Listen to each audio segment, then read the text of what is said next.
Class को हम एक बार फिर से रिवाइज कर रहे हैं, ध्यान से सुनिएगा, ठीक है। कल की क्लास एक बार और रिवाइज होगी।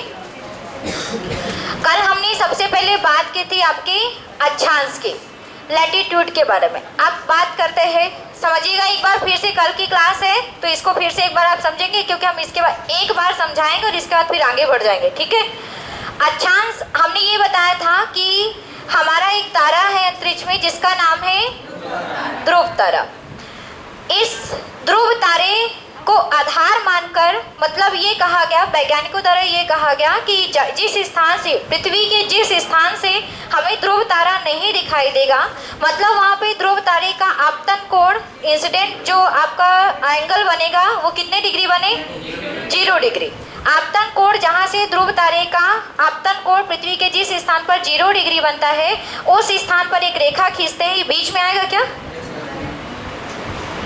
बिल्कुल बीच में है। चलो, तो बीच के हमारे पृथ्वी के जिस स्थान से ध्रुव तारा दिखाई नहीं देता, तथा जहाँ पर ध्रुव तारे से जिस स्थान पर 0 डिग्री अक्षांश का कोण बनता है, आपतन कोण बनता है, उस रेखा, वहाँ पे एक रेखा खींची गई जिसे हम क्या कहते हैं, भूमध्य रेखा, या इसी को क्या कहते हैं, 0 डिग्री अक्षांश रेखा, या फिर इसी का एक और नाम है विषुवत रेखा, इक्वेटर लाइन, ठीक है। 3 हमारे इसी के ही नाम है, जिसको हम कहते हैं 0 डिग्री अक्षांश, इसी का नाम है भूमध्य रेखा, और इसी का नाम है इक्वेटर लाइन या विषुवत रेखा। अब विषुवत क्यों कहते हैं? क्योंकि आपके बिल्कुल दोनों बराबर भागों में डिवाइड करते हैं। ये जो रेखा है ये बिल्कुल पृथ्वी के मध्य खींची गई है। ये पृथ्वी पर नहीं खींची, वास्तव में किस में खींची गई है, ग्लोब में खींची गई है ना। किस में खींची गई है, ग्लोब में। तो ये क्या करती है, हमारे पृथ्वी को बराबर 2 भागों में बांटती है, इसलिए से हम क्या कहते हैं, इक्वेटर लाइन। ये बिल्कुल पृथ्वी के मध्य में स्थित है, इसलिए से हम क्या कहते हैं, भूमध्य रेखा। और यहाँ पे ध्रुव तारे से आपतन कोण कितना बनता है, 0 डिग्री, इसलिए से हम क्या कहते हैं, 0 डिग्री अक्षांश रेखा। बातें नहीं, जब हम सामने समझा रहे हैं तो किसी और को समझाने की जरूरत नहीं है, क्लास में समझ लो एक बार, फिर बाद में घर जाके एक दूसरे को समझाना, ठीक है। चलिए अब हम इसके आगे बात करते हैं। इसके आगे हमने ये बताया था कि आपके पृथ्वी के केंद्र को आधार मानकर, पृथ्वी के केंद्र से विषुवत रेखा को आधार मानकर हम जिस एंगल पर, मतलब जो कोण हमारा बनता है उस पे हम जो रेखा खींचते हैं उसे हम क्या कहते हैं, अक्षांश कहते हैं। पृथ्वी के केंद्र से विषुवत रेखा को आधार मानकर हम जो एंगल बनाते हैं, कोणीय मान जो इसका निकालते हैं, वहाँ पे जो रेखा बनती है उसे हम क्या कहते हैं, अक्षांश रेखा कहते हैं। और इसी अक्षांश की हम बात कर रहे हैं। तो हमने ये बताया था कि हमारा जो ये भूमध्य रेखा है, ये इसमें आपके 2 भागों में डिवाइड करते हैं। एक भाग कहलाता है आपका दक्षिणी ध्रुव वाला भाग, ठीक है, नॉर्थ पोल, और आपका साउथ पोल, और एक होगा आपका उत्तरी ध्रुव जिसको कहेंगे नॉर्थ पोल। तो ये हमारे 2 भागों में डिवाइड होता है, साउथ पोल और नॉर्थ पोल। तो हमने ये बताया था कि आपका जो अक्षांश है ये साउथ की साइड भी है और आपके नॉर्थ के साइड भी है। तो याद रखेंगे कि यहाँ पे जो हर एक अक्षांश रेखा खींची गई है वो टोटल कितनी अक्षांश रेखाएं खींची गई हैं, उत्तरी विषुवत रेखा के उत्तरी अक्षांश में, इसको हम उत्तरी अक्षांश कहेंगे, और उत्तरी ध्रुव के उत्तरी अक्षांश में टोटल कितनी रेखाएं खींची गई हैं, 90। और दक्षिणी अक्षांश में टोटल कितनी रेखाएं खींची गई हैं, 90। ध्रुव सहित है यहाँ पे, है ना, ध्रुव सहित इसमें 90 और ध्रुव सहित इसमें 90, और एक रेखा ये हो गई, मतलब टोटल कितनी रेखाएं हैं, 181 अक्षांश रेखाएं, 181 अक्षांश रेखाएं। अगर हम ध्रुव को छोड़ दें तब टोटल कितनी अक्षांश रेखाएं हैं, 179। ये कल की क्लास में हम सब कुछ बता चुके हैं, इसलिए केवल रिवीजन चल रहा है, ठीक है। अक्षांश रेखाओं की संख्या 180 नहीं लिख सकते, क्या हुआ, पृथ्वी में अक्षांश रेखाओं की संख्या तब क्या लिखेंगे, 180 नहीं, 179 लिखेंगे। अगर उसमें बोल रहा है कि ध्रुव सहित कितनी है तब हम 181।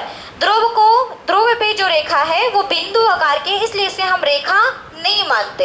इसलिए अगर हम अब पूछ रहा है केवल रेखाएं कितनी है तो 179, क्योंकि 2 ध्रुव है ना, ध्रुव बिंदु आकार में है। अगर उसमें कहता है कि ध्रुवों सहित कितनी अक्षांश रेखाएं, तब कितना आंसर बनेगा, 181। दोनों में अंतर है। इसके बाद हमने बताया था कि जितनी भी अक्षांश रेखाएं वो कितने डिग्री अंतराल पे खींची गई हैं, 1 डिग्री अंतराल पे खींची गई है। मतलब कि ये जो 90 आपकी रेखाएं खींची गई हैं उत्तर में और 90 जो खींची गई हैं दक्षिण में, सभी में कितने कितने डिग्री का अंतराल होगा, डिफरेंट होगा, 1-1 डिग्री का। इसके बाद हमने आपको बताया था, और क्या लिखा था इसके बारे में समझना। और हमने आपको ये लिखाया था कि आपतन कोण का मान 0 डिग्री ध्रुव पर बनता है, और हमने ये बताया था कि इधर में 1 डिग्री हमारा बनाया गया 23.5 डिग्री का। बहुत सारे अक्षांश थे, लेकिन एक को अक्षांश को नाम दिया गया 23.5 डिग्री उत्तरी में और 23.5 डिग्री दक्षिण में। तो बताओ कि 23.5 डिग्री ऊपर, 23.5 डिग्री नीचे। तो बताइए ऊपर वाले भाग को कौन सी रेखा कहते हैं, कर्क रेखा, और 23.5 डिग्री नीचे वाले भाग को मकर रेखा। जब हम 23.5 डिग्री विषुवत रेखा से और ऊपर चलते हैं तो हम चलते हैं 66.5 डिग्री के पास, और 66.5 डिग्री की उत्तरी ध्रुव की रेखा को क्या कहते हैं, आर्कटिक वृत्त। और अगर हम दक्षिणी ध्रुव पर आए 66.5 डिग्री में तो उसको हम क्या कहेंगे, अंटार्कटिक वृत्त, अंटार्कटिक वृत्त। अब इसके बाद बीच में 30 से 35 वाले को भी एक नाम दिया गया है। तो 30 डिग्री से 35 डिग्री और ऊपर 30 डिग्री से 35 डिग्री। तो 30 डिग्री से 35 डिग्री के बीच में क्या नाम दिया गया है, अश्व अक्षांश। और नीचे वाले को भी क्या नाम दिया गया है, अश्व अक्षांश। कल हमने इतना आपके कॉपी पे लिखा दिया था, जो कल की हाँ दूरी भी बताए थे। कितनी होती है दो अक्षांशों के बीच की दूरी, 111 किलोमीटर, है ना।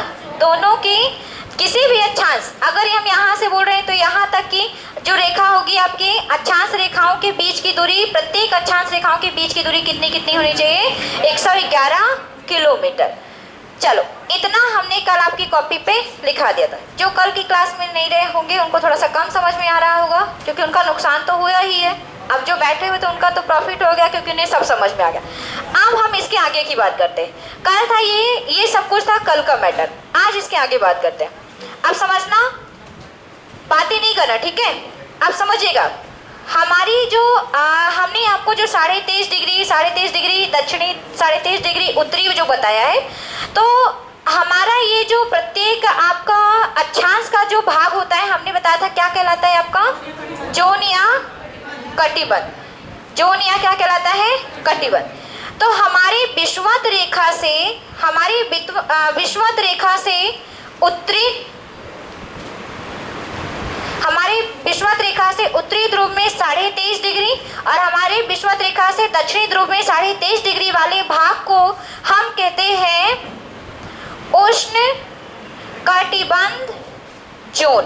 कौन सा जोन इसको कहते हैं, उष्ण कटिबंध कहते हैं, उष्ण कटिबंध कहते हैं, ठीक है। या फिर इसको इंग्लिश में क्या बोलेंगे, क्या बोलते हैं इंग्लिश में इसको, उष्ण कटिबंध को ट्रॉपिकल जोन। कौन सा जोन कहते हैं, ट्रॉपिकल जोन। तो इधर आपको समझना हम क्या बता रहे हैं, विषुवत रेखा से बातें करेंगे तो हम समझाएंगे भी नहीं और समझ में आएगा भी नहीं।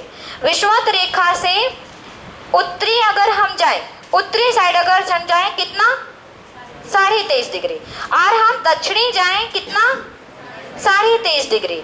तो 23.5 डिग्री उत्तरी और 23.5 डिग्री नीचे, इस जोन को क्या कहा गया है, उष्ण कटिबंध जोन, उष्ण कटिबंध जोन। दूसरा, अगर हम बात करें 23.5 डिग्री से 66.5 डिग्री के बीच दक्षिणी और 23.5 डिग्री से 66.5 डिग्री उत्तरी, तो हम 23.5 डिग्री से जब हम 66.5 डिग्री ऊपर नीचे दोनों साइड जाते हैं तो उस जोन को नाम दिया गया है शीतोष्ण कटिबंध। क्या कहा गया है उसे, शीतोष्ण कटिबंध, टेम्परेट कहते हैं इसको, टेम्परेट जोन। तीसरी अगर हम बात करें तो 66.5 डिग्री से ध्रुव तक, दक्षिणी ध्रुव तक, और 66.5 डिग्री से उत्तरी ध्रुव तक, ये ऊपर नीचे वाले जो दोनों जोन होते हैं, मतलब 66.5 डिग्री ऊपर उत्तरी ध्रुव और 66.5 डिग्री दक्षिणी ध्रुव, इस वाले भाग को हम कहते हैं शीत कटिबंध। क्या कहते हैं इसे हम, शीत कटिबंध, कोल्ड जोन। अब समझना ऐसा नाम क्यों दिया गया। आप सभी को पता है कि हमारी पृथ्वी पूरी इस तरह गोल गोल नहीं दिख, मतलब कि पूरी गोल तो है लेकिन आपको ध्रुवों पे चपटी हुई है। साथ में हमारी पृथ्वी का खास काम, हमारी पृथ्वी किसकी परिक्रमा करती है, सूर्य की परिक्रमा करती है। साथ ही हमारी जो पृथ्वी है वो झुकी भी हुई है, कितनी एंगल, 23.5 डिग्री, है ना। हमारी जो पृथ्वी है वो कितने डिग्री झुकी हुई है, जो मतलब आपको पृथ्वी हम ऐसे दिखा रहे हैं वो वास्तव में ऐसे ना करके क्या है, थोड़ा सा ऐसे है। आ रहा है समझ में, ये ग्लोब ऐसा बनाया गया आपको समझाने के लिए। हमारी पृथ्वी बिल्कुल ऐसी सीधी नहीं है, हमारी पृथ्वी इसको पकड़ के आप थोड़ा सा क्या कर दो, 23.5 डिग्री झुका दो, क्योंकि हमारी पृथ्वी 23.5 डिग्री क्या है, झुकी हुई है। तो हमारी जो सूर्य की किरणें होती हैं, समझना, हमारी सूर्य की जो किरणें होती हैं वो लंबवत हमेशा भूमध्य रेखा के पास में पड़ती है। सूर्य की किरणें लंबवत यहाँ पर किस रेखा पे पड़ती हैं, भूमध्य रेखा पर। पूरी तरह से लंबवत नहीं कह सकते, लेकिन कभी एक दिन ऐसा आता है जिसमें पूरी तरह से लंबवत होती है। फिर हम बताएंगे कि आगे उस दिन क्या होता है। तो याद रखिएगा कि जो हमारी सूर्य की रेखा, हमारी जो पृथ्वी है 23.5 डिग्री झुकी हुई है, साथ ही साथ सूर्य की क्या कर रही है, परिक्रमा कर रही है। इस कारण से सूर्य की जो किरणें होती हैं वो किस रेखा पर लंबवत पड़ती हैं, भूमध्य रेखा पर। साथ ही साथ हमारी किरणों के साथ क्या होता है, जो सूर्य की किरणें होती है वो गति नहीं करती, वास्तव में गति कौन करती है, हमारी पृथ्वी। तो पृथ्वी के 23.5 डिग्री ऊपरी भाग पर और पृथ्वी के 23.5 डिग्री नीचे भाग तक जो प्रकाश किरणें होती हैं वो क्या होती है, मूवमेंट करती हुई दिखाई देती है।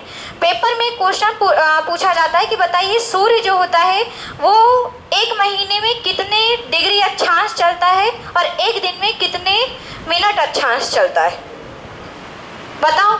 अगर हम सूर्य वाकई में नहीं चलता, हमारी पृथ्वी चलती है, लेकिन तो भी क्वेश्चन ऐसा बनाया जाता है कि बताइए सूर्य की जो किरण होती है वो, हमने ये बताया कि हमारी पृथ्वी 23.5 डिग्री क्या है, झुकी हुई है, साथ ही साथ क्या कर रही है, परिक्रमा कर रही है। इस कारण से सूर्य की जो किरणें हैं ऊपर जाती हुई दिखाई देती है और नीचे आती हुई दिखाई देती है। तो ये पूछा जाता है कि जब ऊपर जा रही होती है या नीचे आ रही होती है तो एक दिन में वो कितने डिग्री या कितना मिनट पार करती है। अच्छा ये बताओ कि 1 डिग्री में कितने मिनट होते हैं, 1 डिग्री में कितने मिनट, 60 मिनट होते हैं भाई। कितने होते हैं, नहीं पता है क्या, 1 डिग्री बराबर होता है 60 मिनट। तो समझना हमारा जो सूर्य है एक महीने में पार करता है 8 डिग्री अक्षांश। कितना पार करता है, 8 डिग्री अक्षांश। और अगर हम एक दिन की बात करते हैं तो एक दिन में चलता है वो 16 मिनट अक्षांश। कितना चलता है, 16 मिनट अक्षांश। मिनट आ रहा है समझ में, क्यों, 1 डिग्री कंप्लीट नहीं कर पाता है। कितना मिनट कंप्लीट करता है, केवल एक दिन में 16 मिनट। मतलब सूर्य की जो किरणें हमें ऊपर जाती हुई दिखाई देंगी तो एक दिन में कितना मिनट चलती होंगी, ऊपर 16 मिनट तक। लेकिन एक महीने में कितना चल लेती हैं, 8 डिग्री अक्षांश। चलो अब ये जो हमने बोला ऊपर जाती है नीचे आती है, उसको ध्यान से समझना। जब हमारी भूमध्य रेखा से सूर्य हमें ऊपर चढ़ता हुआ दिखाई देता है या उसकी किरणें ऊपर आती हुई दिखाई देती हैं, तब होता है उत्तरी ध्रुव में उत्तरायण। सुना है, होता है। जैसे अभी हम लोगों की जगह पर क्या हो रहा है, उत्तरी ध्रुव में हम लोग रहते हैं, तो उत्तरी ध्रुव में क्या हो रहा है, उत्तरी गोलार्ध में रहते हैं तो गर्मी पड़ रही है। मतलब सूर्य की जो किरणें हैं इस समय क्या हो रही हैं, ऊपर आ रही है। मतलब अभी यहाँ पे क्या है, उत्तरायण। जैसे ही ठंडी आना शुरू होगा तो ये किरणें धीरे धीरे भूमध्य रेखा से इधर से तो आएंगी, भूमध्य रेखा से फिर किधर जाने लगेंगी, दक्षिणी गोलार्ध में। तब क्या होगा, दक्षिणायन। अब आया समझ में, उत्तरायण और दक्षिणायन क्यों कहा जाता है। जब सूर्य की किरणें भूमध्य रेखा से ऊपर चलती हुई दिखाई देती हैं, उत्तरी गोलार्ध में आती हैं, तब उत्तरी गोलार्ध में क्या मनाया जाता है, उत्तरायण। और जब दक्षिणी गोलार्ध में आती है तब क्या मनाया जाता है, दक्षिणायन। ठीक है, आ रहा है समझ में। और आपने शायद एक वर्ड भी सुना होगा कि जो हमारी कर्क रेखा होती है वो भारत के बीचों बीच से गुजरती है और कभी कभी सूर्य की किरणें जो है कर्क रेखा पर लंबवत पड़ती हैं। किस दिन लंबवत पड़ती हैं, 21 जून। और वो 21 जून जो होता है उस दिन क्या पड़ती है, सर्वाधिक गर्मी, क्योंकि सूर्य की किरणें कर्क रेखा पर क्या होती हैं, लंबवत पड़ती हैं। इसलिए कहा जाता है। नहीं तो ऐसा हम क्यों बोलें, क्योंकि हमारी जो सूर्य की किरणें हैं वो यहाँ तक पहुँचती हैं, तब 21 जून को जब पहुँच जाती हैं तब पूरी तरह से क्या हो जाता है हमारा, वो हमारे मतलब कि हमारे भारत देश में सबसे ज़्यादा गर्मी पड़ती है। ठीक, अब इतना अगर पेपर में पूछता है कि सूर्य बताइए कितने डिग्री अक्षांश एक महीने में चलेगा, तो 8 डिग्री अक्षांश, और एक दिन में कितना चलेगा, तो 16 मिनट अक्षांश। अब दूसरी बात करते हैं, जोन के बारे में आपको बता चुके हैं, तो जोन के बारे में याद रखेंगे कि 23.5 डिग्री भूमध्य रेखा से 23.5 डिग्री उत्तरी गोलार्ध और भूमध्य रेखा से 23.5 डिग्री नीचे दक्षिणी गोलार्ध में उस जोन को हम क्या कहेंगे, उष्णकटिबंध। 23.5 से 66.5 डिग्री ऊपर तथा नीचे उस कटिबंध को हम क्या कहेंगे, शीतोष्ण कटिबंध। और 66.5 डिग्री से उत्तरी ध्रुव तथा दक्षिणी ध्रुव तक उसे हम क्या कहेंगे, शीत कटिबंध। आ गया इतना सबको समझ में। और सूर्य के बारे में जरूर याद रखिएगा, और इतना भी याद रखिएगा पृथ्वी हमारी कितने डिग्री झुकी हुई है, 23.5 डिग्री। लिखिए इसके बारे में, ये नहीं लिखाया था कल, इसलिए लिखाना है आज। फिर हम पढ़ते हैं भूमध्य रेखा के बारे में। ये था अभी तक अक्षांश के बारे में। चलो, कल कहाँ तक लास्ट फैक्ट लिखाया था, 66.5 डिग्री को बताया था हमने क्या कहते हैं। हाँ जी, चलो लिखिए 23.5 डिग्री उत्तरी अक्षांश से, हाँ अगला फैक्ट लिखना है, 23.5 डिग्री उत्तरी अक्षांश से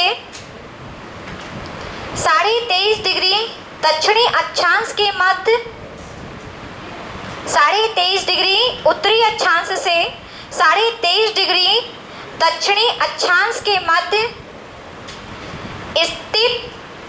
स्थित जोन को, 23.5 डिग्री उत्तरी अक्षांश 23.5 डिग्री दक्षिणी अक्षांश के मध्य स्थित जोन को उष्णकटिबंध जोन कहते हैं। उष्णकटिबंध कहते हैं, जोन को उष्णकटिबंध कहते हैं। इंग्लिश में कहते हैं ट्रॉपिकल जोन। उष्णकटिबंध को इंग्लिश में क्या कहेंगे, ट्रॉपिकल जोन। उष्ण कटिबंध करते मतलब 23.5 डिग्री ऊपर 23.5 डिग्री नीचे, इस कटिबंध को हम क्या कहते हैं, उष्ण कटिबंध कहते हैं। ठीक है, उष्ण मतलब गरम, है ना, क्योंकि भूमध्य रेखा पर हमेशा सूर्य की किरणें लंबवत पड़ती हैं, इस कारण से इस क्षेत्र पे हमेशा गर्मी बनी रहती है। चलिए अगला लिखें, 23.5 डिग्री, अगला फैक्ट, 23.5 डिग्री से 66.5 डिग्री, 23.5 डिग्री से 66.5 डिग्री उत्तरी तथा दक्षिणी अक्षांश के मध्य, 23.5 डिग्री से 66.5 डिग्री उत्तरी तथा दक्षिणी अक्षांश के मध्य, उत्तरी तथा दक्षिणी अक्षांश के मध्य स्थित जोन को शीतोष्ण कटिबंध कहते हैं। शीतोष्ण कटिबंध इंग्लिश में क्या कहेंगे, टेम्परेट जोन। इंग्लिश में इसको क्या कहते हैं, टेम्परेट जोन। लिखा हुआ है इंग्लिश में भी, जिसको लिखना है वो लिख सकते हैं। ठीक है, शीतोष्ण कटिबंध या इंग्लिश में क्या कहेंगे, टेम्परेट जोन कहते हैं। तीसरा फैक्ट लिखिए, तीसरा फैक्ट लिखिए, सबने लिख लिया। 66.5 डिग्री, 66.5 डिग्री उत्तरी तथा दक्षिणी अक्षांश से, उत्तरी तथा दक्षिणी अक्षांश से ध्रुवों तक का भाग, उत्तरी तथा दक्षिणी अक्षांश से ध्रुवों तक का भाग क्या कहलाएगा, शीत कटिबंध कहलाता है। ध्रुवों तक का भाग क्या कहलाता है, शीत कटिबंध। इंग्लिश में क्या कहेंगे, कोल्ड जोन। देखो 66.5 डिग्री से लेकर ध्रुव तक, और इधर भी 66.5 डिग्री से लेकर ध्रुव तक क्या कहलाता है हमारा, शीत कटिबंध। चलो एक फैक्ट और लिख लीजिए, लास्ट फैक्ट इसका जो आता है पेपर में। ये फैक्ट जो है समझाने के बाद इसको लिखना बहुत जरूरी है, क्योंकि सब कुछ पेपर में आता है ना। अगर समझ में आ गया आपको तो याद करने में कोई भी प्रॉब्लम नहीं होगी, और जहाँ पे समझ में ना आए वो आप हमसे पूछ सकते हैं। ठीक है, चलो लिखिए अगला फैक्ट, एक महीने में 8 डिग्री अक्षांश, सूर्य एक महीने में 8 डिग्री अक्षांश तथा एक दिन में सूर्य एक महीने में 8 डिग्री अक्षांश तथा एक दिन में 16 मिनट अक्षांश की दूरी तय करता है। सूर्य एक महीने में 8 डिग्री अक्षांश तथा एक दिन में 16 मिनट अक्षांश की दूरी तय करता है।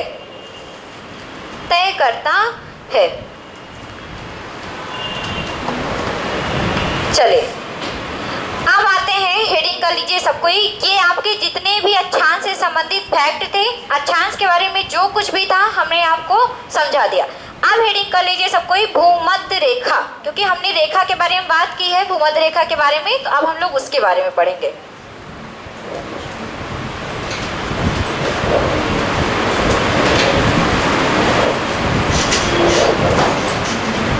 भूमध्य रेखा, इक्वेटर लाइन भूमध्य रेखा, या इसी को क्या कहते हैं, 0 डिग्री अक्षांश रेखा।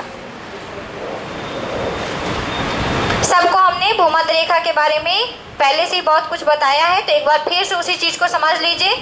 ठीक है, हमने ये बताया कि ध्रुवों से, जहाँ से जिस स्थान से ध्रुव दिखाई नहीं देता, जहाँ से आपतन कोण ध्रुव का कितना बनता है, 0 डिग्री, वहाँ पे एक रेखा खींची गई जिसे हम कहते हैं 0 डिग्री अक्षांश रेखा। इस 0 डिग्री अक्षांश जो रेखा खींची गई है वो पृथ्वी को 2 बराबर भागों में डिवाइड करती है, इसलिए इसे हम क्या कहते हैं, विषुवत रेखा।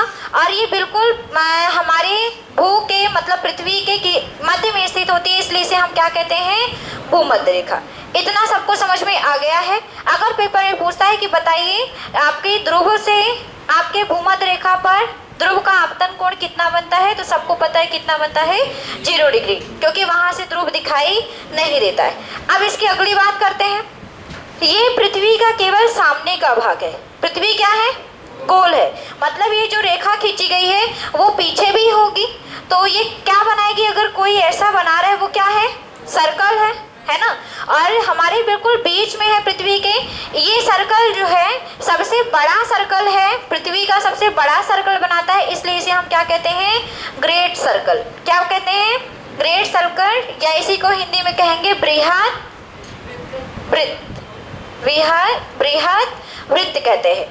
अब हम थोड़ा सा भूमध्य रेखा के फैक्ट के बारे में बात करते हैं। भूमध्य रेखा पर सूर्य की किरणें हमेशा लंबवत पड़ती हैं। हम ऐसा नहीं करें कि बिल्कुल आपके ऐसे पड़ेंगी, बिल्कुल नहीं, कभी कभी किरणें ऊपर नीचे जाती हैं, हमने आपको अभी बताया, तो ज़्यादातर लंबवत ही पड़ती हैं, इसलिए भूमध्य रेखा पर हमेशा क्या रहती है, गर्मी रहती है। भूमध्य रेखा पर जितने भी देश होंगे वो सभी गर्म देश होंगे, मतलब कि उसमें हमेशा गर्मी बनी रहती है। ऐसा नहीं कि ठंडी नहीं होती, क्योंकि जब सूर्य की किरणें ऊपर साइड जाती हैं तब थोड़ा सा ठंडा हो सकता है, लेकिन गर्मी ज़्यादातर बनी रहती है। तो याद रखेंगे कि सूर्य की किरणें लंबवत पड़ती हैं इस क्षेत्र पर, इसलिए यहाँ पे क्या होती है, हमेशा गर्मी होती है। इसलिए इस कटिबंध को हम यहाँ पे क्या कहते हैं, उष्ण कटिबंध कहते हैं। अगर हम दूसरी बात करें, पेपर में ये पूछा जाता है कि बताइए भूमध्य रेखा कहाँ कहाँ से गुजरती है, तो 3 ऐसे महाद्वीप हैं। एक है एशिया महाद्वीप, एक है आपका अफ्रीका महाद्वीप और एक है आपका यूरोप। यूरोप से नहीं गुजरती, दक्षिण अमेरिका। देखो हम बताते हैं, यहाँ पर हमारा एशिया महाद्वीप, यहाँ पर है हमारा अफ्रीका महाद्वीप, और यहाँ पर हमारा अफ्रीका महाद्वीप यहाँ पर है बीच में, और हमारा किनारे पर क्या है, दक्षिण अमेरिका। जो हमारी भूमध्य रेखा होती है वो कहाँ कहाँ से गुजरती है, एशिया महाद्वीप, अफ्रीका महाद्वीप और दक्षिण अमेरिका। पेपर में क्वेश्चन आ जाए कि कितने महाद्वीपों से गुजरती है, तो 3 महाद्वीप से। कौन कौन से, एशिया, अफ्रीका और दक्षिण अमेरिका। चलो अभी ये बताओ कि हम लोग किस महाद्वीप में रहते हैं, एशिया महाद्वीप में रहते हैं। मतलब क्या हमारे भारत से भूमध्य रेखा गुजरती है, क्यों, हम लोग तो एशिया में रहते हैं ना, और हमने बोला कि एशिया से गुजरती है। सुनना, हमने आपको कल की क्लास में बताया था कि हमारा जो भारत है वो भूमध्य रेखा से थोड़ा सा ऊपर स्थित है, और जो कर्क रेखा है वो हमारे भारत के बिल्कुल बीच से जाती है। मतलब कि हमारा जो भारत है, ये समझ लो हमारा भारत है, अभी समझ लो ऐसे ही कि हमारा भारत बन गया, ठीक है। तो हमारा जो भारत है वो भूमध्य रेखा से थोड़ा सा क्या है, ऊपर है, लेकिन इसमें जो 23.5 डिग्री अक्षांश है, जिसे हम क्या कहते हैं, कर्क रेखा, उसके बिल्कुल क्या है, बीचों बीच स्थित है। मतलब कर्क रेखा हमारे भारत को 2 बराबर भागों में क्या करती है, डिवाइड करती। तो अगर पेपर में आ जाए कि बताइए भूमध्य रेखा क्या भारत से गुजरती है, भारत से कौन सी रेखा नहीं गुजरती, और इसके अलावा मकर रेखा, क्योंकि मकर रेखा कहाँ है, नीचे है। अरे भारत तो इधर है, तो ना तो भूमध्य ही जाएगी और ना ही मकर। तो भारत से कौन कौन सी 2 रेखाएं नहीं गुजरती, भूमध्य रेखा और मकर रेखा। पेपर में एक क्वेश्चन पूछा जाता है कि भूमध्य रेखा को 2 बराबर भागों में कौन सी नदी बांटती है। तो अफ्रीका की एक नदी है जिसका नाम है कांगो नदी, या इसी को कहते हैं जायरे नदी। कौन सी नदी, कांगो नदी या जायरे नदी, बिल्कुल बीचे बीच हमारे भूमध्य रेखा से गुजरती है। इसलिए पेपर में पूछा जाता है कि भूमध्य रेखा को कौन सी नदी 2 बराबर भागों में डिवाइड करती है। तो कौन सी नदी, कांगो या जायरे। कहाँ की नदी है ये, अफ्रीका की। अच्छा, अफ्रीका की ऐसी कौन सी झील है जो भूमध्य रेखा से गुजरती है, बीचों बीच से नहीं बोल रहे हैं, केवल गुजरती है भूमध्य रेखा से। कौन सी झील है, अफ्रीका की झील है। अच्छा चलो एक क्वेश्चन का आंसर दो। अफ्रीका यहाँ पे है, तो बीचों बीच से कैसे कुछ? अरे भाई हमने बताया अफ्रीका यहाँ पे है। हाँ तो अफ्रीका पे कहीं भी ये नदी गुजर रही होगी जिसके कारण से बिल्कुल बीच में। अरे हमने क्या बोला, ये आपका एशिया महाद्वीप हो गया पूरा, इसमें बहुत सारे द्वीप है ना, इसमें बहुत सारे देश स्थित है, और ये आपका अफ्रीका हो गया। तो अफ्रीका के कैसे इसी स्थान पे कहीं से नदी निकल रही होगी जो कि बीच बराबर भागों में, और अमेरिका तो इधर है, ये बताया। तो बीच में अफ्रीका है ना, इसलिए नदी काटती है। चलो अब ये बताओ कि मीठे पानी की सबसे बड़ी झील, सुपीरियर झील, मीठे पानी की दूसरी सबसे बड़ी झील,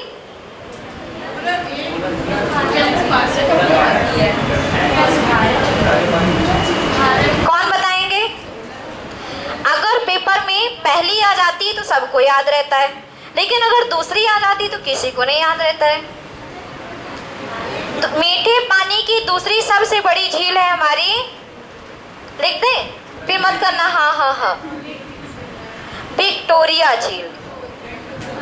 हाँ हाँ, और ये कहाँ की झील है, अफ्रीका की झील है, याद रहेगा। सुपीरियर कहाँ की झील है, रशिया की झील है। अरे कुछ तो याद करो, क्या करते हो आप लोग।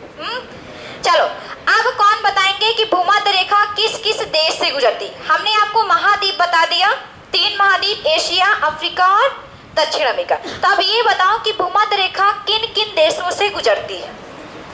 भारत से तो नहीं गुजरती, भारत का नाम कट हो गया अब तो चलो कौन बताना चाहेगा, हम तो फिर हैं ही।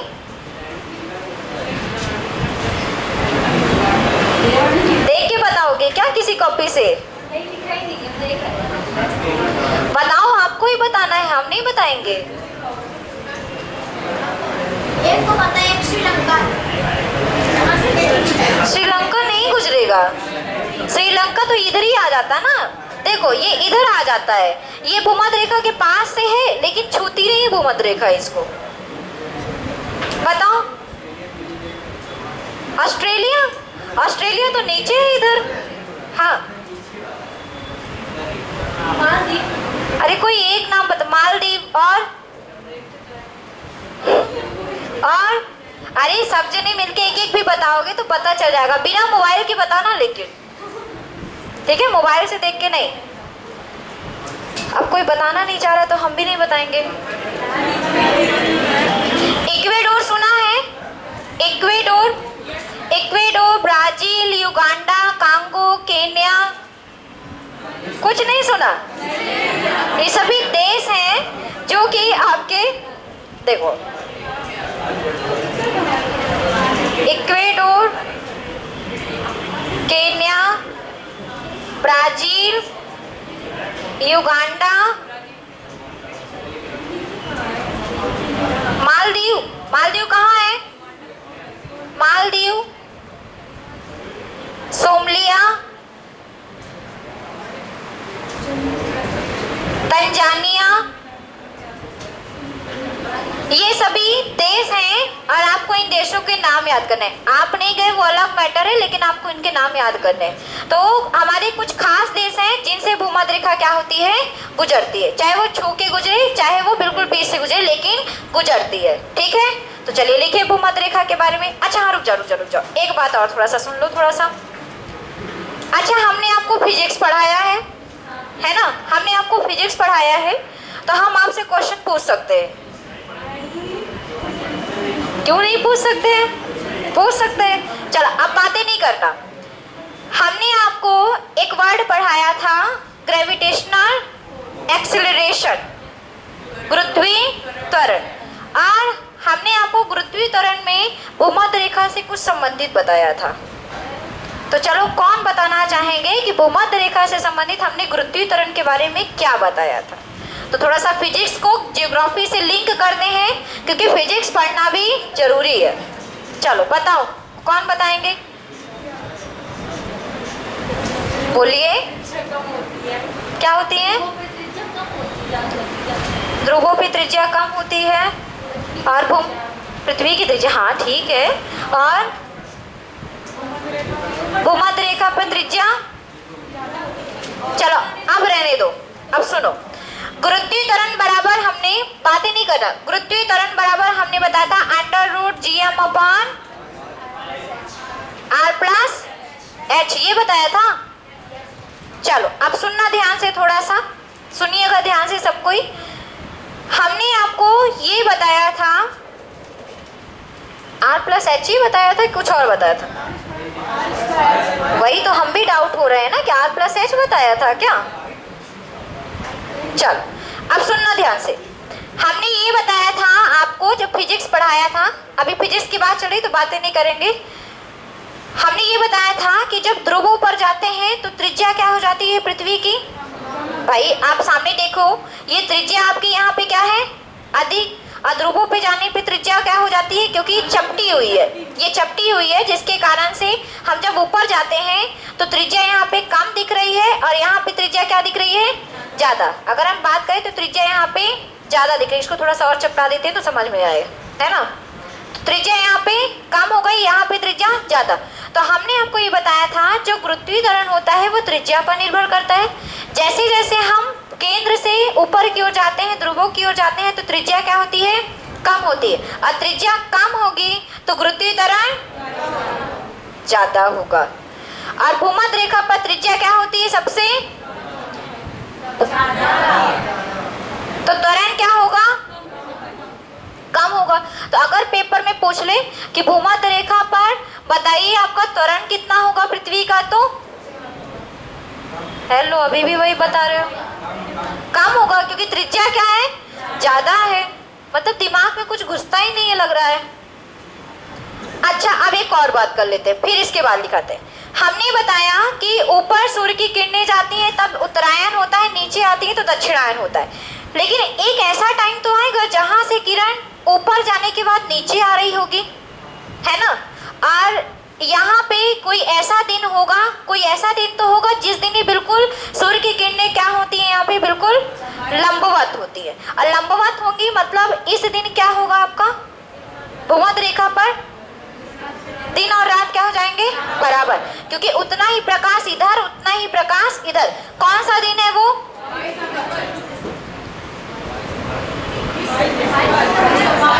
दो बार ये घटना होगी ना, जब ये ऊपर से इधर आएगा और इधर से इधर आएगा, 2 दिन ऐसा हुआ। कौन कौन सा बताओ, 21 और 23,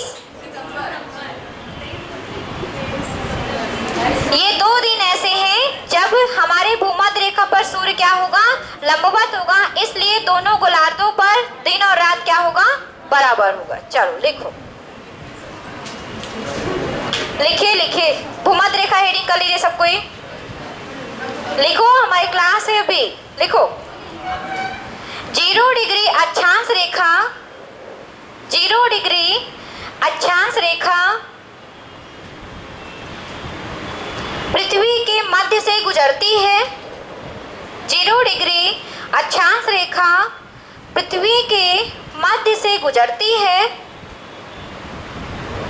पृथ्वी के मध्य से गुजरती है, इसलिए इसे भूमध्य रेखा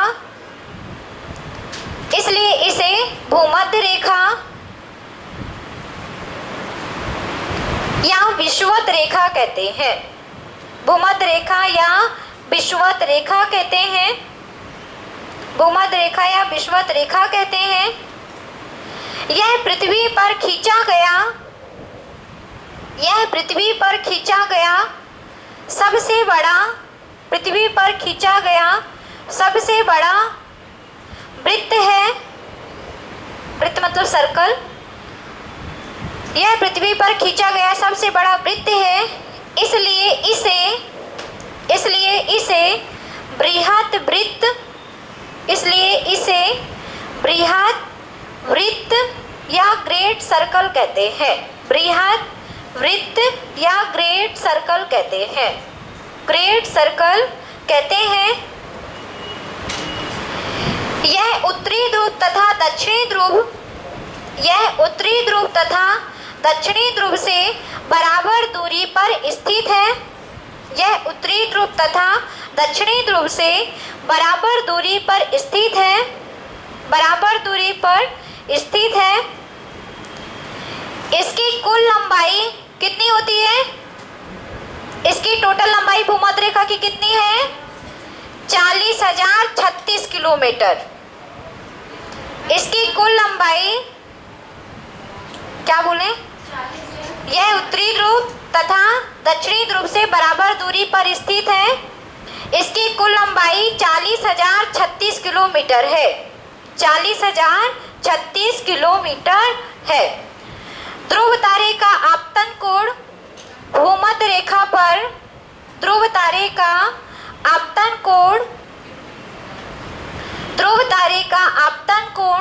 भूमध्य रेखा पर कितना डिग्री होता है? 0 डिग्री होता है। ध्रुव तारे का आपतन कोण भूमध्य रेखा पर 0 डिग्री होता है। चले अब फैक्ट लिखते हैं। फैक्ट नंबर फर्स्ट लिखिए। भूमध्य रेखा पर वर्ष भर दिन रात बराबर होते हैं। भूमध्य रेखा पर वर्ष भर मतलब पूरे साल, वर्ष भर दिन और रात बराबर होते हैं। दिन और रात बराबर होते हैं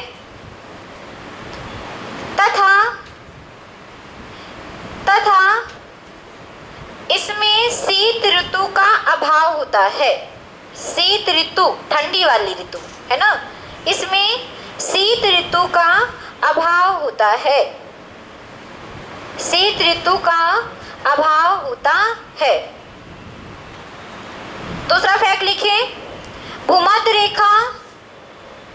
रेखा एशिया, अफ्रीका, भूमध्य रेखा एशिया, अफ्रीका तथा दक्षिण अमेरिका से गुजरती है। भूमध्य रेखा एशिया, अफ्रीका तथा दक्षिण अमेरिका से गुजरती है। अगला फैक्ट लिखिए। अफ्रीका की कांगो या जायरे नदी, अफ्रीका की कांगो ये लिखा हुआ है, ऊपर बिंदी लगा लीजिएगा। कांगो के कांगो नहीं लिखिएगा, कांगो लिखिएगा। कांगो या जायरे नदी ये बहुत इंपॉर्टेंट लाइन है। भूमध्य रेखा को 2 बराबर भागों में बांटती है। अफ्रीका की कांगो या जायरे नदी भूमध्य रेखा को 2 बराबर भागों में बांटती है। 2 बराबर भागों में बांटती है। अगला फैक्ट लिखिए। भूमध्य रेखा विक्टोरिया झील से गुजरती है। विक्टोरिया झील से गुजरती है। विक्टोरिया झील से गुजरती है। यह अफ्रीका की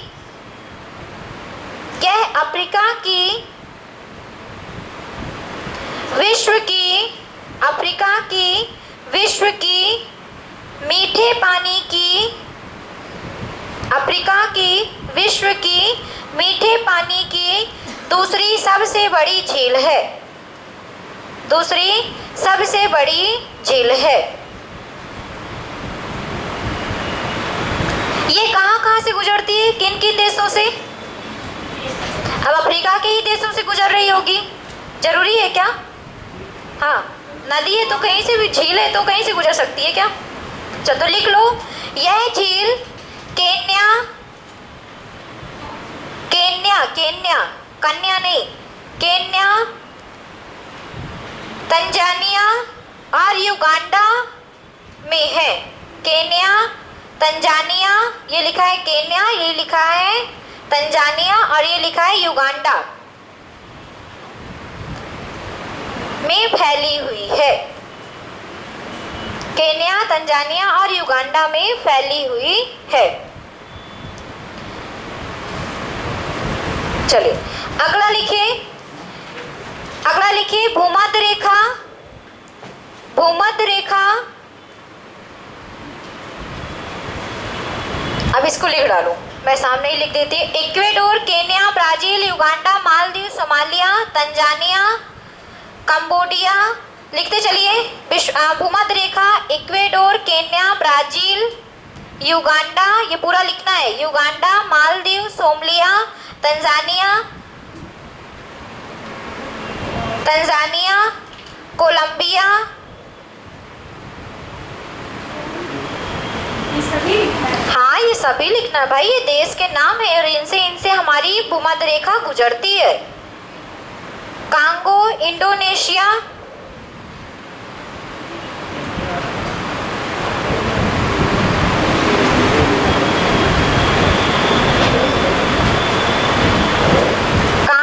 इंडोनेशिया से होकर गुजरती है। लिख लीजिए सब कोई। Ecuador, Kenya, Brazil, Uganda, Maldives, Somalia, Tanzania, Colombia, Congo, Indonesia से होकर गुजरती है। हाँ, तंजानिया अच्छे से लिख देते हैं लोग, तंजानिया ही पढ़ेंगे। कोलंबिया, कांगो और इंडोनेशिया से होकर गुजरती है। बोले हो गया सबका? चलिए लिखिए अगला फैक्ट।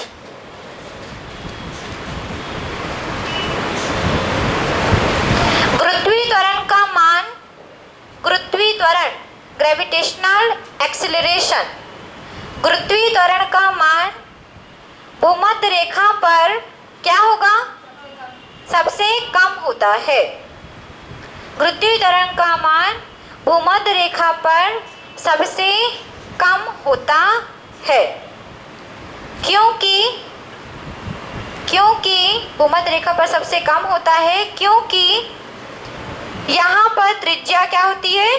सर्वाधिक होती है। यहाँ पर त्रिज्या सर्वाधिक होती है। चलिए अब एक लास्ट फैक्ट लिखते हैं भूमध्य रेखा से। 21 मार्च तथा 23 सितंबर को 21 मार्च तथा 23 सितंबर को भूमध्य रेखा पर सूर्य लंबवत चमकता है, पूर्णतः लंबवत चमकता है। ऐसा लिख लीजिए, सूर्य पूर्णतः लंबवत चमकता है। सूर्य पूर्णतः लंबवत चमकता है, जिससे दोनों गोलार्धों में उत्तरी गोलार्ध और दक्षिणी गोलार्ध, दोनों गोलार्धों में दिन और रात की अवधि क्या होती है? समान होती है या बराबर होती है। दिन और रात की अवधि बराबर या समान होती है। मतलब अगर आपसे ये पूछ लें कि उत्तरी गोलार्ध और दक्षिणी गोलार्ध में दिन और रात किस दिन बराबर होते हैं, तो 21 मार्च और 23 सितंबर। आ गया सबको समझ में? आगे लिख लीजिए, इस घटना को विषुव कहते हैं। ये लिखा हुआ है विषुव। इस घटना को क्या कहते हैं? विषुव, इंग्लिश में कहते हैं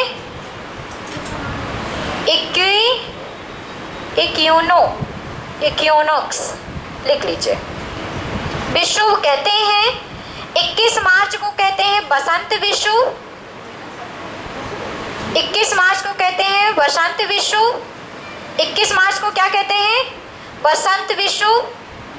और आपके 23 सितंबर को कहते हैं शरद विषुव, 23 सितंबर को कहते हैं शरद विषुव। शरद मतलब ठंडी, शरद विषुव या शीत विषुव, ठीक है। इस घटना को क्या कहते हैं? जिस दिन 21 मार्च और 23 सितंबर को सूर्य की किरणें लंबवत चमकती हैं, विषुव कहते हैं। 21 मार्च वाले को हम कौन सा विषुव कहते हैं? बसंत। और 23 सितंबर वाले को शरद। तो यहाँ पे आपका होता है भूमध्य रेखा खत्म कर। हम लोग पढ़ेंगे कर्क रेखा और आपके मकर रेखा के बारे में। और इसी के साथ अब देखते हैं, कल स्पीड में पढ़ाएंगे तो कल आपका अंटार्कटिक वृत्त भी हो जाएगा और आर्कटिक वृत्त भी हो जाएगा, जिससे हम लोग फिर शुरू कर सके देशांतर रेखा। बिल्कुल नहीं, हम आपको इंडियन ज्योग्राफी पढ़ा रहे हैं, लेकिन आपको ये पढ़ाना बहुत जरूरी है। बिकॉज क्योंकि अगर आपको हम रेखा बताएंगे, जैसे हमने कहा कि भारत, अगर हम सीधे शुरू कर देते भारत का भौगोलिक परिचय, तो अगर हम आपको कहते कि कर्क रेखा बीचों बीच से गुजरती है, तो आपको समझ में नहीं आता कि कर्क रेखा बीचों बीच से कैसे गुजर गई। क्या मैडम ने खींच दी इसलिए गुजर गई? तो ऐसा नहीं, इसलिए इसको पढ़ना जरूरी है।